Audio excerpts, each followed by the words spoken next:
எவ்வளவு கடுமையான சோதனை நாங்கள் சந்திச்சோம்.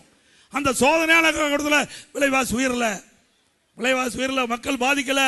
அம்மா உணவகத்தில் ஏழைகள் பாதிக்கக்கூடாது என்பதற்காக 3 வேளை சுட்ட தமிழ்நாடு முழுவதும் 7 லட்சம் பேருக்கு அம்மா உணவகத்தில் விலை இல்லாமல் கொடுத்தோம்.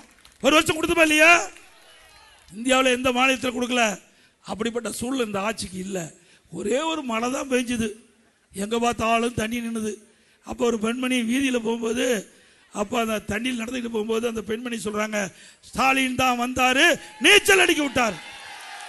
ஸ்டாலின் தான் வந்தார், நாம சொல்லல, அந்த பெண்மணி சொன்னாங்க. அப்படி எந்த ஒரு திட்டமே கொண்டு வராத ஆட்சிங்கிற முதலமைச்சர் இந்த தொகுதி வேட்பாளராக போட்டிடுறாங்க. சீர்தூக்கி பாருங்க, அண்ணா திமுக ஆட்சியில் என்னென்ன திட்டத்தை கொண்டாந்தோம், திமுக ஆட்சியில் என்னென்ன திட்டத்தை கொண்டாந்தோம். நல்லாட்சினா எடப்பாடியார் தான். வாக்களிப்பீர் இரட்டை இலைக்கே.